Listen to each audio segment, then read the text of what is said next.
Yeah. So the same thing we are going to see here is the viscosity. So what is viscosity? In the first part of this particular chapter, we will see about the viscosity. So it is the matter of common experience that liquid like water can move more fastly on the surface. एक table है, समझो hotel का table है अपने, उस table के ऊपर अपन ने पानी के 2 खतरे डाले और 2 खतरे उठते जो है तो ग्लिसरीन के डाले और उंगली से थोड़ा सा ऐसा करे, अपन ने करते ना अपन चाय आने तक, क्या देखते हैं आप? कौन जल्दी से बहता जी? कौन जल्दी से बह के नीचे गिर जाएगा? आप बोलिए, अब आपकी तरफ से पढ़ते हैं। पानी पानी पानी गिर जाएगा। क्यों? क्या वजह है कि हम क्या बोलते हैं कि पानी या ग्लिसरीन क्यों नहीं बहा?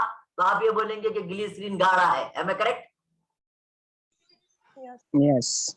तो ये जो गाढ़ापन है, ये आम अल्फाज में गाढ़ा है, उर्दू में उसको लुजुबियत बोलते हैं। और हमारे पास अब जब हम पढ़ रहे हैं बीइंग ए फिजिक्स स्टूडेंट, तो हम क्या बोलेंगे कि ग्लिसरीन इस वास्ते दम से बहा, जल्दी से नहीं बहा, पानी जल्दी इसलिए बह गया कि ग्लिसरीन पानी की बनिस्बत ज्यादा विस्कस है। कैसा है? पानी की बनिस्बत ज्यादा विस्कस है। That means viscosity of glycerin is more than that of water. Than that of water. So what is viscosity then? It is a natural property of a liquid. What is viscosity? जैसा elasticity थी, क्या बोले थे अपन elasticity? कि ये ठोस की खुसूसियत है जिसके तहत ठोस के ऊपर जब कुव्वत लगा दी जाती तो अपना शेप बदल देता या अपने डायमेंशन बदलता, और जो कुव्वत हटा देती तो अपने वो डायमेंशन पर वापस आ जाता। वो प्रॉपर्टी क्या कहलाई थी?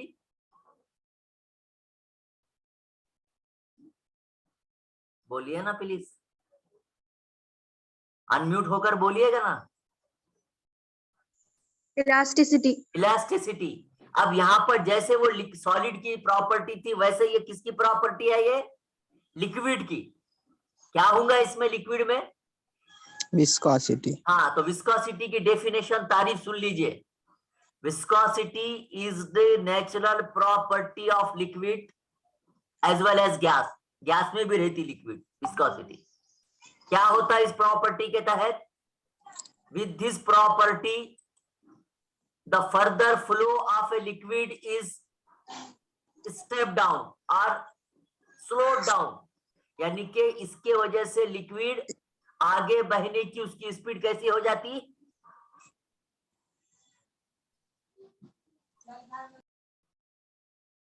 आप अनम्यूट होकर बोलते रहिएगा तो मैं पढ़ाऊंगा आगे। शबीनाज, दूसरी बेटी हमारी कौन है? तो Ayan, Pathan, Feroz, all of you please. क्या कह रहा हूं मैं आपसे? ये आगे बहने की सलाहियत या फास्ट बहने की सलाहियत जिस प्रॉपर्टी की वजह से कम हो जाती, वो प्रॉपर्टी क्या कहलाती? विस्कोसिटी। विस्कोसिटी। ये नेचुरल प्रॉपर्टी है, ये लिक्विड के अंदर कुदरती तौर पर पाई जाती।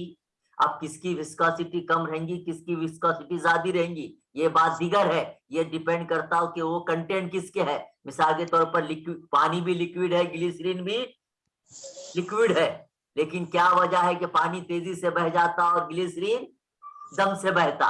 तो वो जो दोनों के कंटेंट है, पानी के अंदर कौन है? H2O, बराबर है क्या? Hydrogen and oxygen. तो वो उसका कंटेंट है कुदरती तौर पर, और वो बड़े तेजी से बह जाता। उसके बरखिलाफ हम केरोसिन देखें, गैस तेल देखें, मीठा तेल देखें, और भी दूसरे अगर लिक्विड देखें तो उनकी बहनी की, क्योंकि उसकी डेंसिटी कम ज्यादा, ये जो दूसरे प्रॉपर्टीज हैं वो डिसाइड करते हैं कि वो कितना विस्कस रहेगा। पानी की डेंसिटी 1 ग्राम सीसी है, इस वजह से और उसका कंटेंट H2O है, इस वास्ते वो तेजी से बहता है। इसका मतलब उसकी विस्कोसिटी कैसी है? पानी की विस्कोसिटी ज्यादा है, पानी की विस्कोसिटी कम है, कम है। और दूसरों की विस्कोसिटी, ग्लिसरीन की विस्कोसिटी ज्यादा है। ज्यादा है। आ गया समझ में? विस्कोसिटी की डेफिनेशन समझी? यस नो बोलते रहिएगा, तो ये आगे पढ़ाऊंगा मैं, ऑनलाइन में ये करना पड़ता। Yes. चलूं आगे, फिर एक बार सुन लीजिए। Yes, sir. Viscosity it is a natural property of liquids and gases. आपका एमसीक्यू एग्जाम है ना, आपको ऐसा क्वेश्चन पूछ सकता। Viscosity is the property of solid, liquid, semi solid, none of this. Liquid. तो आपका एमसीक्यू, अगर एमसीक्यू भी एग्जाम होने वाली है from the 10th of the February, then such type of question may be asked in the examination. So it is a natural property of a liquid and gas by virtue of which further flow of a liquid is slowed down. It is called as viscosity. Now, before going to the next term, streamline flow. अब liquid क्या करता मुझे बोलते रहिए, आपके तरफ से ही पढ़ते हैं आज हम। लिक्विड क्या करता है, एक जगह से जब दूसरी जगह जाता तो हम क्या बोलते हैं उसको? चलना बोलते हैं। एक मुकाम से लिक्विड दूसरे मुकाम पे जा रहा तो क्या बोलते हैं हम उसको उर्दू में? पानी जा रहा बोलते हैं। नाली में पानी जाता क्या बोलते हैं उसको? अनम्यूट होकर बोलते रहिएगा प्लीज, अनम्यूट होकर बोलते रहिएगा प्लीज, अदरवाइज मैं लेक्चर स्टॉप कर दूंगा। Shabinaz, Ayan,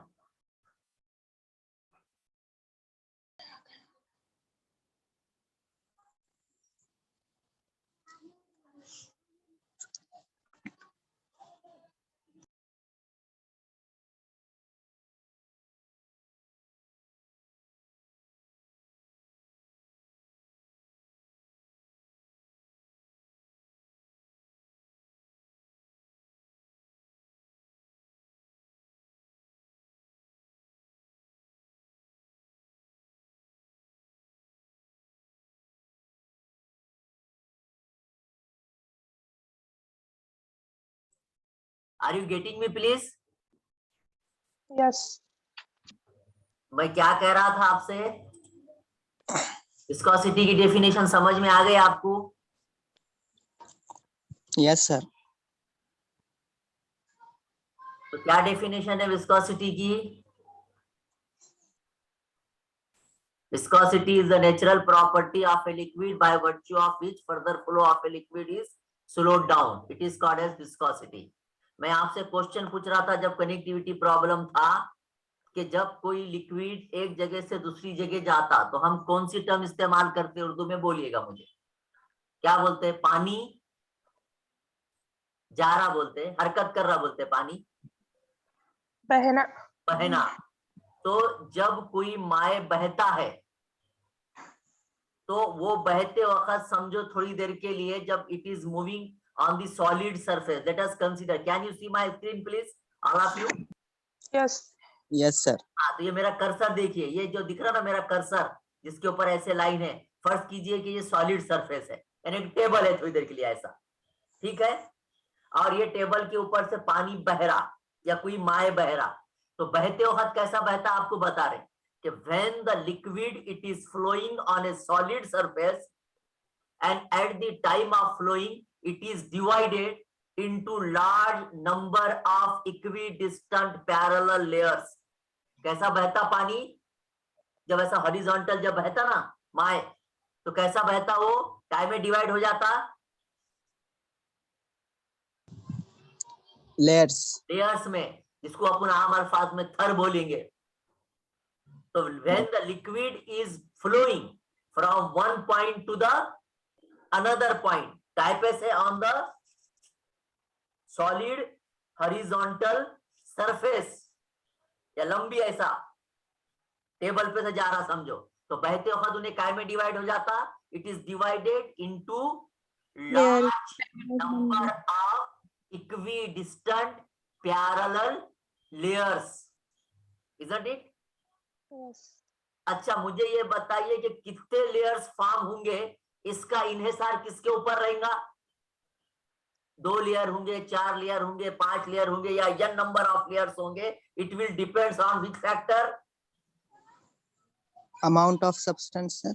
amount of substance बोले तो जहां पर हमारी लैंग्वेज में मास ऑफ ए लिक्विड, है क्या नहीं? Yes, sir. छोटी नाली में से, महल्ले की नाली में से बह रहा तो 10-12 लेयर्स तैयार होंगे ऐसे ऐसे, है क्या नहीं? और वही अगर इसके वक्त, बरसात के वक्त हमारे पाली के तालाब में से ऐसा बहरा, छोटी चादर बड़ी या बड़ी चादर बड़ी, तो कैसा बहेगा? Large number of layers form होंगे। है correct? Yes, sir. Yes. So that means from this point we come to know that when the liquid is flowing on the, काय पे से बह रहा? Through the solid surface, table पे से। First कीजिए, सॉलिड सरफेस को तो टेबल ही नहीं, मिसाल के तौर पर बता रहा हूं, flowing through the solid surface, then at the time of moving or at the time of flowing through the solid surface, the liquid is divided into large number of cylindrical parallel layers. समझ में आ रही बात? Like this, can you see this one? Yes, sir. दिख रहा है? ये क्या है? ये जो मेरा कर्सर है क्या है? Layers है, layers. लेयर्स हैं। The Yes. Top most layer, और एक बात सुन लीजिए, टॉप मोस्ट लेयर, सबसे ऊपर की layer, will move with a maximum velocity. The layer which is present below this will move with a less velocity. यानी कि सबसे ऊपर की लेयर सबसे ज्यादा रफ्तार से बढ़ेगी, उससे नीचे की लेयर उससे थोड़ी कम रफ्तार से, उससे नीचे की लेयर उससे कम रफ्तार से, उससे नीचे की लेयर उससे कम रफ्तार से। यानी जैसे जैसे हम ऊपर से नीचे की तरफ आएंगे, velocity of the layer goes on Decreasing. Decreasing. Therefore, please tell me what is the velocity of layer which is in contact to the solid surface? 0. Zero. Simplest example is that जब पूरा पानी बह भी जाता तो hotel के table के ऊपर अगर हम देखें तो थोड़ी देर तक ऐसे उंगली का निशान रहता है। ऐसा अगर अपने ऐसा करके करे ना, तो आपको जो है पानी नीचे गिरने के बाद भी पैंट पे भी गिर जाता पानी, लेकिन तब भी उंगली का निशान वैसा दिखते रहता उतरा हुआ। क्या है वो बहते हुए माए की वो लेयर है वो जो किसके कांटेक्ट में थी? सॉलिड सरफेस के कांटेक्ट में थी, जिसकी वेलोसिटी कितनी थी? 0. 0 थी। अब इसका ये मतलब थोड़ी है कि आपने जो है तो अभी 11 बजे चाय पी क्या कैसा करे थे, पानी नीचे गिर रहा था, लेयर थी, बाद में और 12 साढ़े 12 बजे गए तो वो लेयर दिखती गई तुम्हारी को? और आशियाना में अदनान, अयान, दिखती नहीं दिखती? फिर क्या हुआ? तुम तो बोले थे कि वेलोसिटी की वो लेयर है वो जिसकी वेलोसिटी 0 है, लेकिन वो तो चली गई। इसका मतलब उसके बाद बहने का अमल नहीं हुआ, उसके ऊपर कौन सा अमल हुआ? बाद में इवापोरेशन का अमल हुआ। यानी कि वो लेयर लिक्विड की जिसकी वेलोसिटी 0 थी, उसके ऊपर कौन सा फेनोमेना वकूपजीर हुआ? विच फेनोमेना इट फेसेस? इवापोरेशन। यानी कि हवा बन के, भाप बन के उड़ गया हो। है मैं करेक्ट? Yes, sir. तो क्या समझा आपने को कि when the liquid is flowing on a solid surface, it is divided into large number of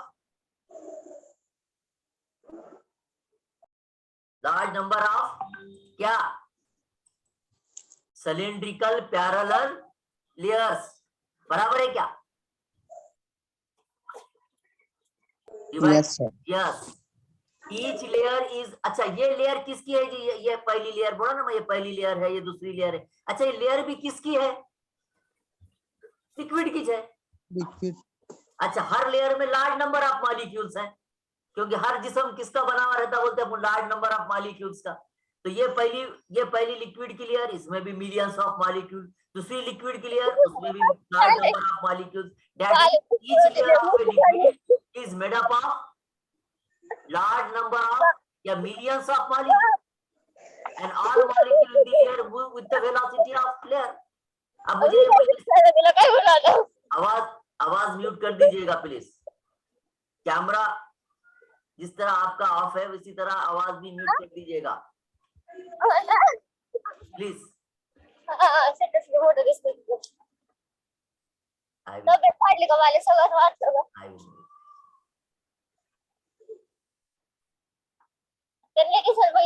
Are you getting me now?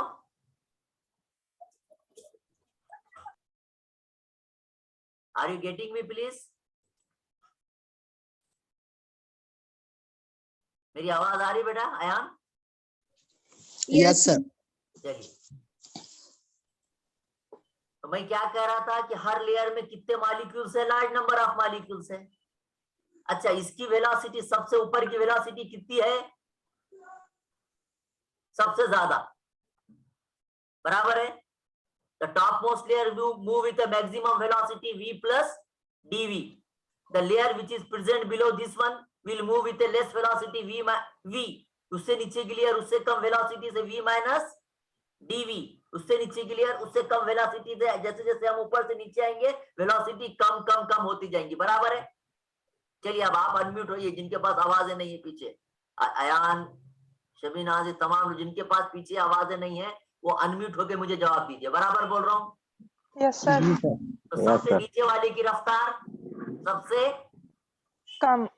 कम। चलिए, अब मुझे ये बोलिए कि लेयर के अंदर कौन है? लार्ज नंबर ऑफ मॉलिक्यूल्स है। पहली लेयर अगर v प्लस dv रफ्तार से अगर हरकत कर रही होंगी या बह रही होंगी, तो उस लेयर के अंदर पाए जाने वाले मॉलिक्यूल भी कितनी रफ्तार से हरकत करेंगे? V plus DV। v Plus dv. यानी कि हर लेयर के अंदर पाए जाने वाले मॉलिक्यूल अपनी लेयर की रफ्तार के साथ ही हरकत करेंगे। बराबर बोल रहा हूँ? Yes. चलिए, अच्छा, अगर आप फिगर देख रहे हो मेरी, तो हर दो लेयर के दरमियान फासला कैसा है? dx. dx कांस्टेंट है सर। सेम है, कांस्टेंट है। चलिए, Constant. पहली लेयर कितनी रफ्तार से बह रही? v plus dv. उसके नीचे की, v V। उससे नीचे की, minus dv. यानी कि जैसे जैसे हम ऊपर से नीचे आ रहे, रफ्तार गिरने की जो रेट है वी वी वी वी से गिर रहा नीचे, बराबर है क्या? यानी कि एक ही, मतलब समझ थोड़ी देर के लिए 2 से गिरना होगा, ऊपर वाला 8 वाला होगा, ये मिसाल के तौर पे 8 होगा, नीचे वाला 6 से, उससे नीचे वाला 4 से, उसके नीचे वाला 2 से, मतलब गिरने का जो रफ्तार है या जो रेट है वो कैसा है? कांस्टेंट है, बराबर है। बराबर बोल रहे हैं आयान? Yes sir. ठीक है, यानी कि जैसे जैसे फासला, अच्छा, ये जो फासला है ये कहां से फासला कंसीडर कर रहे जी अपन? Solid surface. टेबल पे से, ये टेबल की लेयर है और इतना पानी है, तो ये लेयर इसको चिटक के है, यानी ये जो डिस्टेंस x है, यानी कि कहां से जैसे जैसे distance of the layer from the solid surface goes on decreasing, velocity also goes on decreasing, बराबर है क्या? Yes. That means the molecule in the toppermost layer move with the maximum velocity v plus dv. The molecules in the layer below the distance dx will move with the velocity v minus v, and the layer which is still below this one will move further less distance dx will move with the velocity v minus dv, and so on. बराबर है? Yes. Thus the velocity of successive layer below the top layer goes on decreasing. uniformly, ऐसी बिल्कुल एक साथ, Uniform. uniformly with respect to distance of between the layers. किसके हिसाब से uniformly? Distance के हिसाब से। डिस्टेंस भी कितने कितने से कम हो रहा? dx dx से कम हो रहा। dx. तो वेलोसिटी भी कितने कितने से कम हो रही? v v से कम हो रही। तो क्या हम ऐसा नहीं बोल सकते कि the velocity of the successive layer below the top layer goes on decreasing uniformly with respect to distance between the layers? Am I correct? And this Yes. rate of change of velocity for any two layers with respect to distance is called as velocity gradient. हर दो layer के दरमियान जो velocity की गिरावट है क्या कितनी है? सेम है। दोनों के दरमियान फासला भी कैसा है? Same. सेम है। तो वेलोसिटी समझो v से डिनोट करते, चेंज इन वेलोसिटी अपन कैसे डिनोट करेंगे? dv से, बराबर है। फासला अगर x है तो चेंज इन डिस्टेंस अपन कैसे डिनोट करेंगे? dx से। तो ये जो dv by dx है क्या? dv by क्या बोलते हैं इसको? dv by dvx को rate of change of velocity with respect to dx। dx बोले तो क्या? Rate of change of v बोले तो वेलोसिटी, dv बोले तो चेंज इन वेलोसिटी, x बोले तो क्या? डिस्टेंस, dx बोले तो चेंज इन डिस्टेंस। तो ये टर्म को मैं ऐसा बोलूं कि rate of change of velocity with respect to distance. Yes. तो d कैसे लिखेंगे उसको mathematics, dv by, dx. and this dv by dx is called as velocity gradient. It is called as velocity Great. gradient. अच्छा मुझे ये बताइए, यहाँ पर जब डिस्टेंस सेम है, वेलोसिटी की गिरावट सेम है, तो वेलोसिटी ग्रेडियंट सेम रहेगा कि हर एक दो के बीच में सेम रहेगा कि नहीं? फास्ट भाई v भी सेम है और x भी सेम है, तो dv by dx ये दोनों के बीच में होता है, ये दोनों के बीच में होता है, ये दोनों के बीच में होता है, यानी कि through out the layer rate of change of velocity यानी कि velocity gradient remain constant same, बराबर है? Yes. बराबर। तो जब दो लेयर मुतवातिर कांस्टेंट वेलोसिटी ग्रेडियंट के साथ हरकत करेंगे, दोनों का लेयर का फ्लो बिल्कुल इक्विडिस्टेंट पैरेलल लेयर ऐसे लेयर रहेंगे। जब भी कोई माए सॉलिड पे से बहते वक्त ऐसा बहेगा, ऐसा मतलब कैसा? इक्विडिस्टेंट पैरेलल लेयर्स फॉर्म होंगे। हर दो लेयर के दरमियान वेलोसिटी ग्रेडियंट कैसा रहेगा? कांस्टेंट रहेगा। Then such type of flow of a liquid is called as streamline flow. कैसा बोलेंगे उसको आप? Streamline flow. Streamline flow. आप देखते छोटी चादर के ऊपर से जब कंटिन्यू पानी बहने लगा तो एक सा ऐसा लगता है। तो देखे कभी आपने छोटी चादर, बड़ी चादर अपने पाली के तालाब पे? एक सा बहता, मतलब ऐसा लगता है बिल्कुल सेम है, कंटिन्यू लेयर इधर उधर, एक लेयर ऐसी एक लेयर वैसी नहीं। अपने महल्ले की गटर में से जब बरसात के दिनों में पानी बहता, एक सा बहता एकदम, जब कोई रुकावट नहीं थी, है कि नहीं? तो जब कहीं हर दो मुतवातिर लेयर के दरमियान का फासला सेम, हर दो मुतवातिर लेयर के दरमियान वेलोसिटी की गिरावट सेम, ऐसा बहना। अपने में देखिए, आपके पास जिनके पास बैक साउंड है वो माइक म्यूट कर दीजिएगा प्लीज।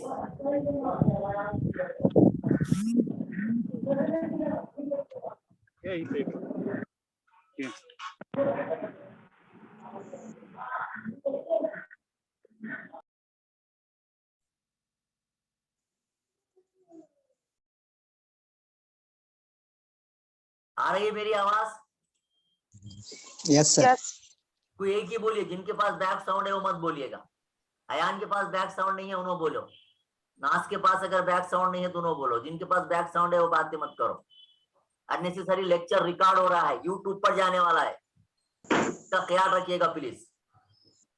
और whenever you are attending the period, you are highly advised to sit just in a corner of a home. Generally कोई दीवार के पास, कोई कॉर्नर में जहां पर बैक साउंड्स नहीं है, ऐसी जगह बैठे। मैं ये नहीं कह रहा हूँ कि बहुत अच्छी जगह बैठे, लेकिन कोशिश ये करें कि बैक साउंड घर में ना रहे या आसपास ना रहे। बैक साउंड तो रहेंगे घर में, लेकिन कोशिश करें। अपने नहीं रोकने पर भी नहीं रुके तो अलग बात है, बाहर से कोई अगर आवाजें कर रहा होगा या बाहर से कचरा गाड़ी की आवाज आ रही होंगी, that part is different. But as far as in our area is concerned, कम से कम अपने 10 मीटर इधर उधर आवाजें न होना, इस बात का ख्याल रखिएगा, ठीक है? तो मैं आपसे क्या कह रहा था कि अगर बहता हुआ माए कांस्टेंट लेयर के साथ है, हर दो लेयर के दरमियान फासला सेम है और वेलोसिटी ग्रेडियंट अगर कांस्टेंट है, तो such type of flow of a liquid is called as, बोलिए आप? Streamline flow. Streamline flow. That means it can be assumed that the layer in contact with the solid surface moves practically with the no velocity. अब अगर हर वक्त streamline flow रहता क्या? No, sir. नहीं, हमेशा नहीं रहेगा। कभी जो है तो लेयर ऐसे भी बहे, ऐसे भी माए बहता। देखिए नाली के अंदर कुछ तो भी डालते, टायर डालते, कुछ तो भी कचरा डालते, उस वक्त ऐसे ऐसे जो लहरें बह रही थी, अब वो ऐसी नहीं, कुछ ऐसी बहती, कुछ इधर से निकलता, कुछ इधर से निकलता, बहता तो सही, लेकिन बहते वक्त streamline extra layer form, extra layer form नहीं होता, नहीं होते। दो लेयर के दरमियान का वेलोसिटी ग्रेडियंट कांस्टेंट नहीं रहता। अब अगर ऐसा माए बह रहा हो जिसके अंदर वेलोसिटी ग्रेडियंट कांस्टेंट नहीं है, इक्विडिस्टेंट पैरेलल लेयर्स फॉर्म नहीं हुए, बल्कि बेतुकी हरकत है, ऐसी दिख रही मेरी फिगर आपको? Yes. Then such type of flow of a liquid is called as turbulent flow. तो फ्लो की कितनी किस्में हैं यहाँ पर हम बताए जाते हैं? दो। पहली कौन सी? स्ट्रीमलाइन। हाँ, स्ट्रीमलाइन में क्या होता? वेलोसिटी ग्रेडियंट कांस्टेंट, कांस्टेंट रहता है एक। दूसरा सबसे अहम, distance constant. Equidistant parallel layers are form. बराबर है। यस, इक्वी डिस्टेंट एक सा बन, थोड़ी देर के लिए एक आम अल्फाज में मैं बोलूं तो एक सा बहना, कहीं कम कहीं ज्यादा, नहीं तो इधर कुछ तो भी टहर बह रहा, इधर कचरा डाले, यूं पानी निकल रहा, यूं पानी निकल रहा, ऐसा नहीं, बिल्कुल ऐसा। तो such type of flow is called as streamline flow. But always there is no streamline flow. अगर स्ट्रीमलाइन फ्लो खत्म हो जाता है या डिस्टर्ब होता है, इजंट इट, तो उस वक्त इक्विडिस्टेंट पैरेलल लेयर्स नहीं रहते, वेलोसिटी ग्रेडियंट कांस्टेंट नहीं रहता, then such type of flow of a liquid is called as what? Turbulent flow. Turbulent It is flow. called as turbulent flow. Turbulent flow. It is called as turbulent flow. चलो आगे। Yes, After having seen this two term, दो term अच्छी तरह से समझ में आ गए आपके, याद रहेंगे हमेशा। Yes sir. चलिए अब अगली एक टर्म देखते हैं, इफेक्ट ऑफ वेलोसिटी ग्रेडियंट। अभी बताया था वेलोसिटी ग्रेडियंट किसको बोलते हैं? वेलोसिटी का चेंज डिस्टेंस के हिसाब से, यानी कि हर दो लेयर के दरमियान जो वेलोसिटी चेंज है ना, सबसे ऊपर की सबसे ज्यादा रफ्तार से, उससे नीचे की उससे कम रफ्तार से, उससे नीचे की उससे कम रफ्तार से, ये जो वेलोसिटी का चेंज है डिस्टेंस के हिसाब से, इसको क्या नाम से पुकारते, बोला था अभी? Velocity gradient. Velocity gradient. अब ये वेलोसिटी ग्रेडियंट का क्या असर होता देख लीजिए। फर्स्ट कीजिए कि एक लिक्विड है, एक सॉलिड सरफेस के ऊपर से बह रहा, और बहते वक्त हमने बोले ना इक्विडिस्टेंट लेयर फॉर्म होते। फर्स्ट करो कि एक liquid, it is moving on a solid surface and at that time only 3 layers are form. Suppose layer तो बहुत सारे फॉर्म होते, और फॉर्म होने का कितने फॉर्म होंगे इसका दारोमदार उसकी मास के ऊपर रहता, उसकी क्वांटिटी के ऊपर रहता, जैसा आपने बताया कि अमाउंट के ऊपर रहता। फर्स्ट करो कि लिक्विड है, सॉलिड सरफेस के ऊपर से बह रहा, और बहते वक्त कितने लेयर फॉर्म हुए, फर्स्ट करो थोड़ी देर के वास्ते। 3 3। कौन कौन से? ए, बी और C सी। ठीक है, अब आप अनम्यूट करें, जिनके पास बैक साउंड्स नहीं है वो अनम्यूट करके बोलते रहिए। चलिए, सबसे ऊपर की लेयर कितने रफ्तार से जा रही है अयान? V plus DV। सबसे ज्यादा, बराबर है। Yes A layer, B layer उससे कम रफ्तार से, जी, सी लेयर सबसे कम रफ्तार। उससे कम रफ्तार से, कितनी? B V minus D minus D. अच्छा, ए और सी के बीच में एक लेयर है, क्या नाम है उसका? B। ई लेयर है। इन्हें किसके बीच में है? A और C. ए और सी के बीच में। चलो अब देखिए कि when the layer this now, अब क्या करो, ये लेयर बी को थोड़ी देर के वास्ते दो सब लेयर में और तकसीम कर दो। समझ में आ रही बात? कितने लेयर में तकसीम करने का उसको? 2. दो और लेयर में तकसीम करने का। देखो ये बी है, ये बी को क्या करो, उसको दो और लेयर में तकसीम करो। ये रहेगा समझो ऊपर का जो डॉटेड बताया कि मैंने, B1, और एक नीचे उसकी क्या नाम दे उस लेयर को? B2। B2। अच्छा, ये B1 और B2 किसके सब लेयर है? B की। बी के। ठीक है, now the B1 layer is nearer to, किसके करीब है? A के. ए के। और ए कितने रफ्तार से बह रही? V plus DV। B plus DV. यानी कि बहुत ज्यादा रफ्तार से बह रही। तो when the layer A which is moving with a maximum velocity V plus dV at the time of moving or at the time of flowing, it put its force of attraction on the part of B, that is B1, and try to make it with its flow. यानी क्या करती A, B1 के ऊपर action करती, उसको accelerate करती, खींचती अपने तरफ, और अपने बहाव के साथ बाहर के ले जाने की कोशिश करती। समझ में आई बात आपके? क्योंकि Yes. B1 किसके करीब है? A के. ए के करीब है बनिस्बत B2 के। तो B1 ए क्या करती, अपने बाजू अपने एरिया में या अपने एंगल में जितना आता, जो लेयर B1 का हिस्सा जो आता उसको अपनी तरफ खींच के अपने बहाव के साथ बाहर आने की कोशिश करती। यानी कि ए जो है तो बी के ऊपर फोर्स लगाती F1, जो कि ज्यादा फोर्स रहती। समझ में आ रहा है यार? Yes sir. उसी असना साइमल्टेनियसली, उसी वक्त, at the same time B2 किसके करीब है? C के। ठीक है। सी कितने रफ्तार से चल रही? B minus DV। यानी कि कम रफ्तार से चल रही। Now this C also accelerate the part of B, that is B2, and try to make it to flow with its velocity. यानी कि C B2 को अपनी तरफ खींचती और अपने बहाव के साथ ले जाने की कोशिश करती। समझ में आ गई बात? के। तो लिहाजा B1 और B2 किसके हिस्सा थे बाबा ये? B B। के। और अब B पर एट ए टाइम कितनी कुव्वतें काम कर रही? 2। दो। वो भी कैसी? एक Opposite। ज्यादा और एक कम। एक खिचड़ी उधर, एक खिचड़ी इधर। आ गया समझ में? एक ज्यादा कुव्वत से खिचड़ी और एक कम। यानी कि थोड़ी देर के लिए बी के ऊपर एट ए टाइम कितनी कुव्वतें काम कर रही? 2। दो। One is the moving, one force is acting on the B1, that is on B in a forward direction. At the same time another force F2 is acting on the B in a backward direction. अब इसके नतीजे में B की रफ्तार कैसी रहेंगी जी? ना तो A की उतनी होंगी, ना तो C के। C की उतनी होंगी। मतलब इसकी रफ्तार कैसी हो जाएंगी? Intermediate. The layer velocity of the layer B is not greater than V plus dV. That means it is less than V plus dV, and it is always greater than V minus dV। dV minus dV। यानी कि ये layer की velocity ये दोनों के intermediate रहेगी। समझ में आई बात आपके? यस जो बोले ना लेयर की वेलोसिटी कम होती, यानी कि हर अच्छा खाली ऐसा हर एक के साथ भी होता होगा, खाली एक ही लेयर है कि वहां खाली बी ऐसी जिसके साथ ऐसा हो रहा? बहुत सारे लेयर है। ये भी किस इसके ऊपर भी कोई है, इसके नीचे भी कोई है। लिहाजा हर लेयर के साथ अगर ऐसा हुआ तो नेट वेलोसिटी बढ़ेगी कि कम होगी?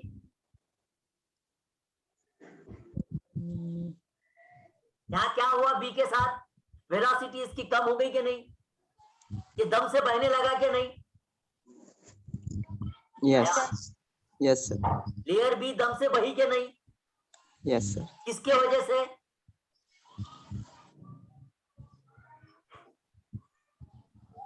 किसकी वजह से दम से भई? वो वेलोसिटी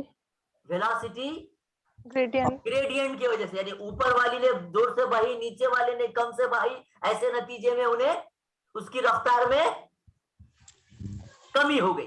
कमी इतनी भी नहीं हुई कि एक जगह बढ़ जाए और ज्यादती इतनी भी नहीं हुई कि तेज बहने लगे, बल्कि उसकी रफ्तार में थोड़ी सी कमी हो गई। बराबर है आया? Yes sir. तो ऐसा खाली एक ही लेयर है कि बी जिसके साथ ऐसा हो रहा होगा जिसकी रफ्तार कम ही होगी? No sir. नहीं, सी के साथ भी ऐसा होता होगा, उसके नीचे भी एक है। यानी कि हर लेयर के साथ अगर ऐसा हुआ, यानी कि उसका फर्दर मूव जो है, आगे बहने की रफ्तार अगर हर जगह हर लेयर की अगर कम हो रही होगी तो नतीजतन पूरा लिक्विड तेजी से बहेगा कि दम से बहेगा जी? आया? दम से बहेंगे सर। दम से बहेगा। और दम से बहा तो जब अपन क्या बोलते, कैसा है बोलते उन्हें? गाढ़ा है, विस्कोसिटी उसकी ज्यादा है। ज्यादा है। समझ में आ गया आपके? यस। किसका इफेक्ट हुआ ये? लिहाजा विस्कोसिटी का हुआ। लेकिन विस्कोसिटी के ऊपर हकीकत में हुआ क्या? वेलोसिटी ग्रेडियंट का असर हुआ। समझ में आ रही बात आपके मैं क्या कह रहा हूं? Yes sir.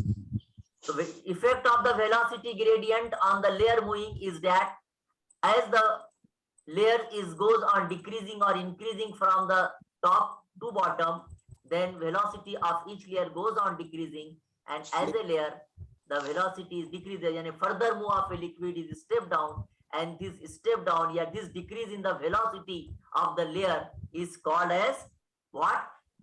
Viscosity. ठीक है, समझ में आई बात आपके? Yes sir. तो लिहाजा ये जो लेयर के अंदर जो फोर्स पर दो कुव्वतें काम कर रही थी ना लेयर के ऊपर, बी के ऊपर, एक F1 और दूसरी F2। इसकी वजह से इस लेयर के अंदर क्या पैदा हुई थी? एक रिटार्डिंग फोर्स पैदा हुई थी। एक इधर खींच रही है, एक इधर खींच रही। तो इसकी वजह से क्या हुआ? कुदरती तौर पर लेयर बी के ऊपर एक कौन सी कुव्वत पैदा हुई? रिटार्डिंग बोले तो क्या? अगर बह रहा ये डायरेक्शन में तो बी के ऊपर जो कुव्वत पैदा हुई उसको क्या करती? वो बहाव की मुखालिफत करती। अगर इस साइड में बह रहा तो इन्हें उसको पीछे खींचती। समझ में आया क्या आपको क्यों रिटार्डिंग फोर्स पैदा हुई बी के ऊपर? क्योंकि एक आगे खींच रहा और एक पीछे पीछे खींच रहा। दो कुव्वतें एट ए टाइम जब खींचने लगी तो क्या करता उन्हें? ना उधर जाता नहीं इधर जाता, बीच में थोड़ी कम कर लेता अपनी रफ्तार, है कि नहीं? आपने दो लोग खींचने लगे एट ए टाइम तो ना उधर जाता ना इधर जाता, मतलब नतीजतन क्या होता? बी के ऊपर रिटार्डिंग फोर्स क्रिएट होती। ये रिटार्डिंग फोर्स आगे बढ़ने की क्या करती? मुखालिफत करती। समझ में आ रही बात मैं क्या कह रहा हूं अयान? जी sir. And this retarding force which is created or which is produced on the layer between the adjacent layer of course is this retarding force is called as viscous force, और इसको आप क्या नाम से पुकार सकते हैं? viscous drag। अभी जो आए कलीम बागे बाद में मजीद समझिएगा, अभी फिर तो ज्वाइन हो जाइए लेक्चर में मुशीर। तो ये लेयर के ऊपर जो फोर्स पैदा हुई उसको क्या नाम से पुकारना आपने अयान? Viscous force. हाँ, कौन सी फोर्स है वो? कैसी है? बहाव की क्या करती वो? आगे बहाव की मुखालिफत करती, जिसको हम क्या नाम से पुकार सकते हैं? विस्कस फोर्स तो बोलते, लेकिन हकीकत में उसका काम क्या है? रिटार्ड करना। रिटार्ड बोले तो बहाव की मुखालिफत करना, और रिटार्डिंग फोर्स है। और वही रिटार्डिंग फोर्स को क्या नाम से पुकारने का पुण्य? Viscous force. And this viscous force acts parallel to the layer.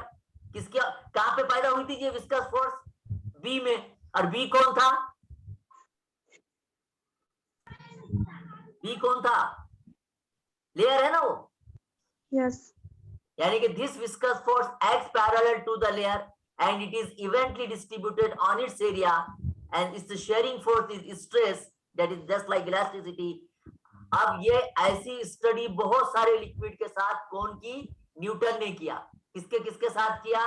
Newton ने पानी के साथ किया, ग्लिसरीन के साथ किया, केरोसिन के साथ किया, बहुत सारे लिक्विड के साथ ये एक्सपेरिमेंट किया उसने। सबके पानी के लेयर को बहा के देखा, ग्लिसरीन के लेयर को बहा के देखा, केरोसिन के लेयर को बहा के देखा, पोटेशियम परमैंगनेट के KMnO4 के जो लेयर को बहा के देखा, और बहुत सारे लिक्विड के साथ इस तरह का एक्सपेरिमेंट करने के बाद उसने क्या किया? एक लॉ दिया, और वो लॉ क्या कहलाया? Newton's law of Viscosity. अब वो क्या लॉ है सुन लीजिए। Newton's law of viscosity states that the force of retardation, क्या नाम से पुकारते हैं अपन फोर्स ऑफ रिटार्डेशन को? Viscous force. Viscous force acting on the layer of a liquid is directly proportional to the area of layer in contact and velocity gradient between the layers. क्या बोला उसने कि ये जो फोर्स पैदा होती ये किसको डायरेक्टली प्रोपोर्शनल है? विस्कोसिटी किसको डायरेक्टली प्रोपोर्शनल है? Acting is directly proportional to area of the layer. यानी कि वो जो लेयर है ना 1 2 3 जो लेयर में पैदा हो रही वो लेयर का अगर एरिया ज्यादा है तो विस्कस फोर्स भी ज्यादा है। ठीक है, is directly proportional to the area of layer in contact and also directly proportional to velocity gradient. यानी कि change of rate of change of velocity with respect to distance dv by dx। यही statement को मैं ऐसा लिख सकता क्या?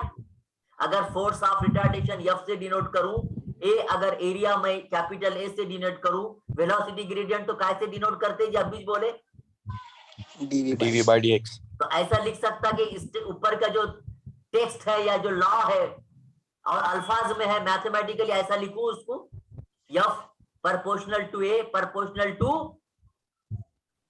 dv by dx। इसको ऐसा लिखूं और F proportional to A into dv by dx ऐसा लिख सकता जी। ये काय की साइन है? प्रोपोर्शनैलिटी। अगर प्रोपोर्शनलिटी साइन हटाकर अगर मुझे मसावी की साइन लिखना है तो क्या मैं ऐसा लिख नहीं सकता मैथमेटिक्स के हिसाब से? F is equals to eta A dv by dx, where eta is what? Constant of proportionality। लेकिन ये हटाया था ना मैंने, is called as constant of proportionality, and this constant of proportionality in this case is called as coefficient of viscosity। क्या नाम से पुकारते eta को?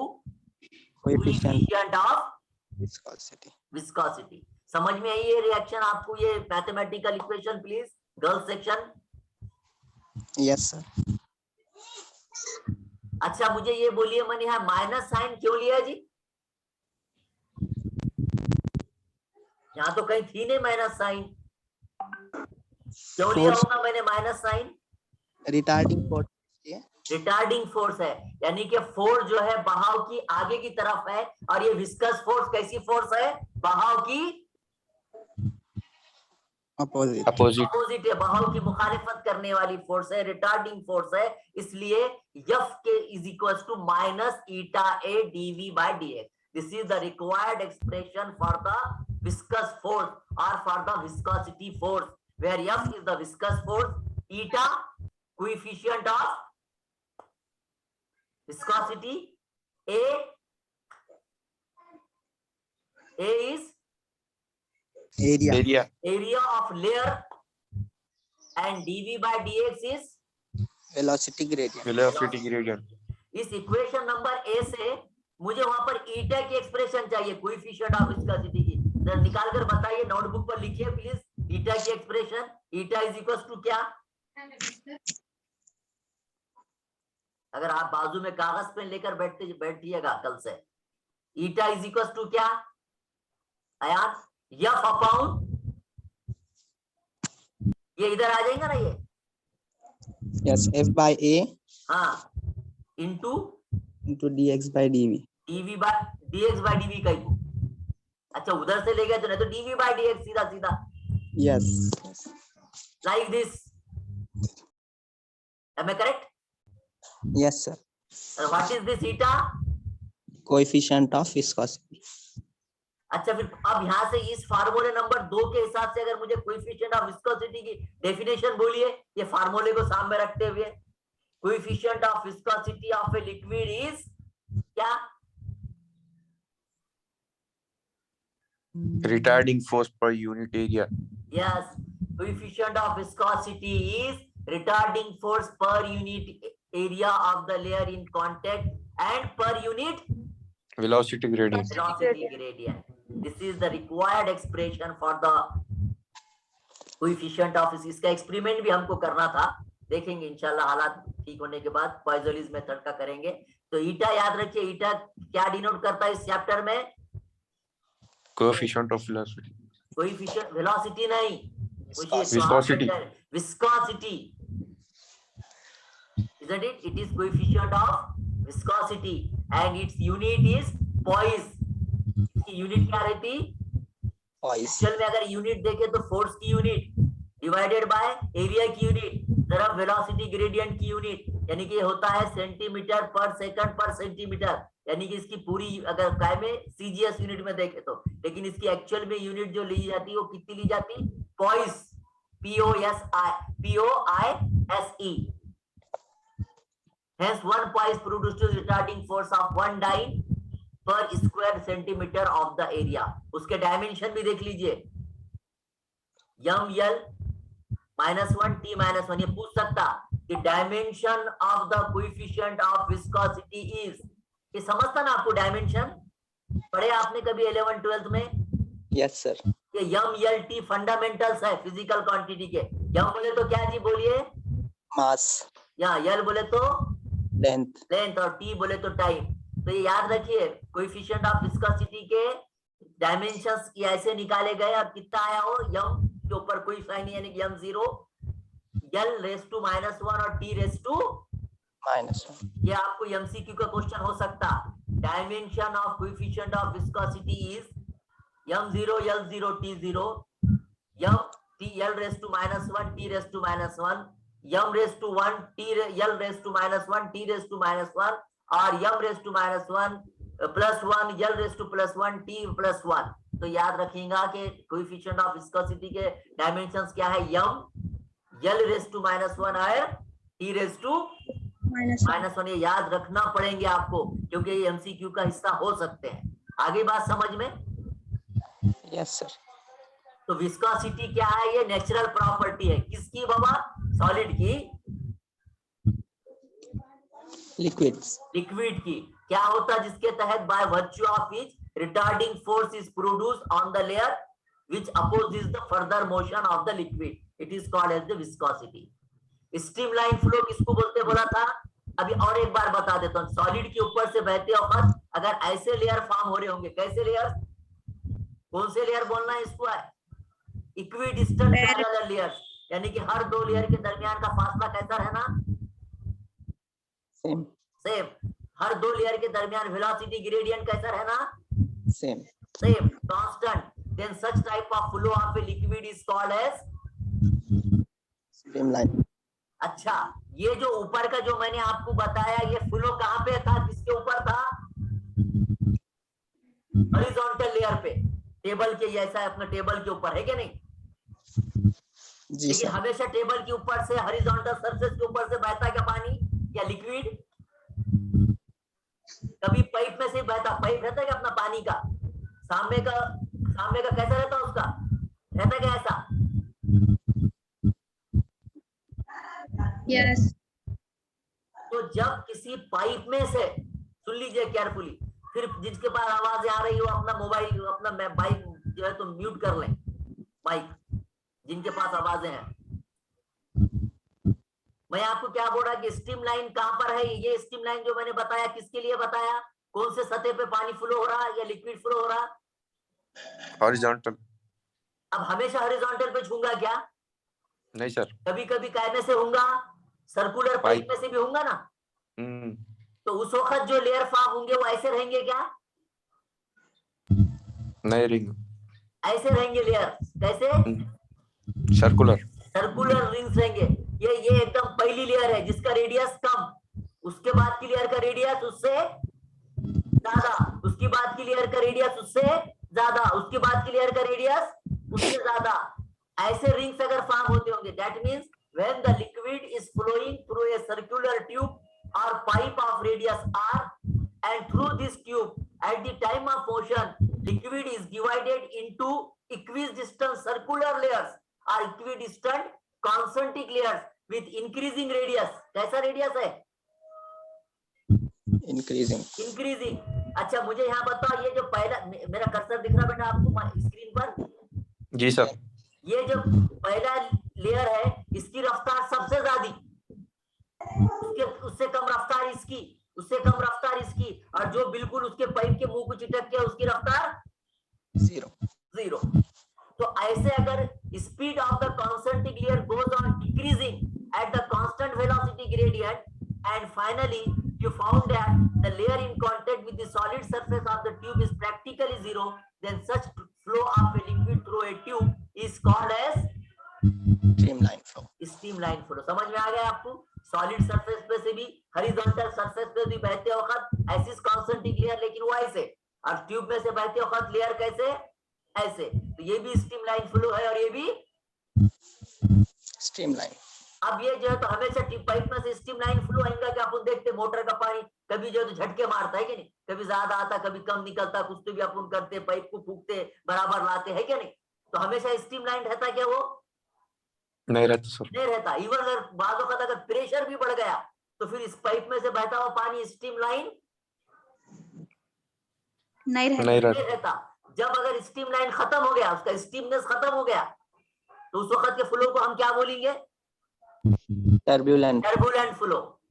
When the streamline flow ceases, pipe में देखते हैं हम खासतौर पे गोल पाइप में कि अगर प्रेशर, जब तक इसका प्रेशर आता, जब तक जर्र पानी एकदम सीधा चलता, लेकिन प्रेशर कम ज्यादा होता, अपन बोलते हैं ना झटके मार रही motor. We are using this type of term, am I correct?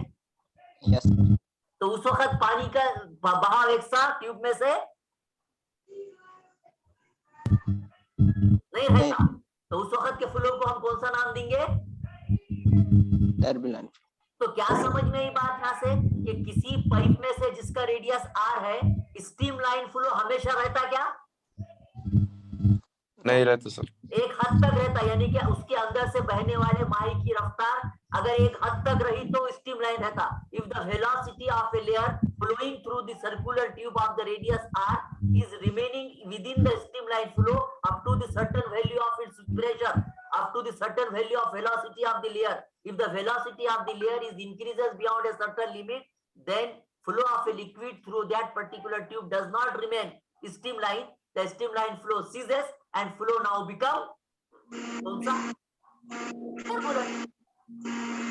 समझ में आ गई बात? बात समझी? नाज, अयान, अयान, Yes, sir. एक चीज समझ लीजिए। It is experimentally found that flow of a liquid through a given tube, pipe, tube बोले तो पाइप समझो, कब तक स्ट्रीमलाइन रहता बोलते हैं? अंदर से बहने वाली लेयर की रफ्तार जब तक एक हद तक रहती, अगर वो हद से आगे तजावुज कर गया तो स्ट्रीमलाइन रहता क्या वो?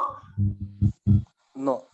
तो वो जो वेलोसिटी की कीमत है, that particular maximum limit of velocity up to which flow of a liquid remains streamlined, that velocity is called as critical velocity. critical velocity.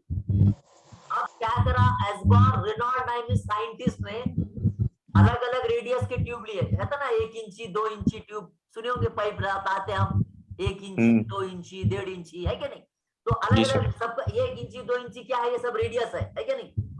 तो साइंटिस्ट एस्बॉर्न रेनॉल्ड नाम इस साइंटिस्ट ने अलग अलग रेडियस के ट्यूब में से अलग अलग विस्कोसिटी के माहे बहाए, कभी पानी, कभी ग्लिसरीन, कभी KMnO4, कभी केरोसिन, है क्या नहीं? And he performed the large number of experiment by flowing the liquid, different liquid through the tube of different radius. समझ में आ रही बात मैं क्या बोल रहा हूँ मुशीर? जी सर। कौन करा ये एक्सपेरिमेंट? ऑसबॉर्न रेनॉल्ड ने। और उसके बहुत सारे एक्सपेरिमेंट के बाद उसने एक नतीजा, एक कंक्लूजन निकाला। क्या कंक्लूजन निकाला सुन लीजिए। क्या बोला उसने कि क्रिटिकल वेलोसिटी, किसको बोलते थे critical velocity? certain maximum limit of velocity. हाँ, जहां तक फ्लो कैसा रहता, किसके अंदर रहता? स्ट्रीमलाइन रहता। उस वेलोसिटी को क्या बोलते थे अपन? Critical velocity. वेलोसिटी कैसे डिनोट करते? VC। V लिख के उसके पैर के पास क्या लिखने का? C। वो वेलोसिटी क्या नाम से पुकारी जाती? Critical velocity. तो उसने क्या बोला कि critical velocity VC of a liquid through a tube या pipe is directly proportional to the coefficient of viscosity of a liquid and inversely proportional to the density and radius of the tube. उसने experiment किया बहुत सारे का और उसने बोला कि किसी भी ट्यूब में से flow of a liquid streamline कब तक रहता या किसको प्रोपोर्शनल है, कब स्ट्रीमलाइन रहेगा कब स्ट्रीमलाइन नहीं रहेगा। उसने एक नतीजा करके अपना कंक्लूजन दिया कि VC जो है क्रिटिकल वेलोसिटी, ये किसको डायरेक्टली प्रोपोर्शनल है? कोएफिशिएंट ऑफ विस्कोसिटी को। किसको इनवर्सली प्रोपोर्शनल है? जो लिक्विड बह रहा उसकी डेंसिटी को। और किसको इनवर्सली प्रोपोर्शनल है? जो ट्यूब में से बह रहा उसके रेडियस। लिहाजा ये दोनों तीनों जो अलग अलग रखे उसको कंबाइनली मैं ऐसा लिखूंगा जी, VC proportional to eta upon rho r, और अगर प्रोपोर्शनलिटी साइन हटा के अगर मसावी लिखूं तो या K लिखूं क्या? कांस्टेंट। जी sir. Where VC is what? Critical velocity. Eta coefficient of viscosity. Rho density. r radius किसका? ट्यूब का।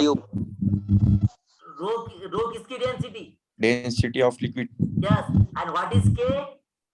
Constant of proportionality and this K is called as Reynold number. यहाँ पे ये K क्या नाम से पुकारे जाता? Reynolds number. Reynold number.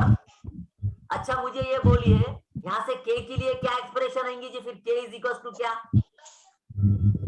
K is equal to क्या लियो मैं? K is equal VC rho R VC rho R R upon by eta. Am I correct? लेकिन ये K क्या है?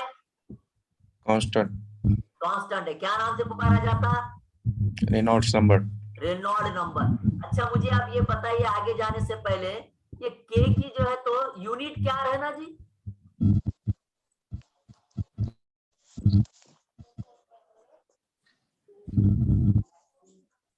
क्या रहना ये K की यूनिट क्या है? पहले सुन लीजिए फिर एक बार देखो क्या है उन्हें। Number sir. हाँ, तो क्या यूनिट है ना फिर इसकी? मुशीर, अयांश, नाज, क्या रहना बेटा उसकी यूनिट क्या रहना? Unitless. Yes, it is unitless. It is a number. It is a number. तो it is a number. ये खाली इसका कोई वो नहीं रहेगा. ठीक है? जी sir. It is sufficient for today. Yes. Thank you. इंशाल्लाह कल ये रेनॉल्ड नंबर क्या है, इससे क्या है, और फिर आगे के कुछ आर्टिकल देखेंगे. So we shall stop here today. Those who have joined late are requested to see the video which I will upload on the YouTube channel very soon. And if you are getting it, it is better. Otherwise, they may contact me. I will explain. So we shall stop here today. Tomorrow at the same time, I will conduct the period. May I stop here today, please? जी sir. Thank you for joining me. Have a nice time. Thank you. अस्सलाम वालेकुम. Thank you.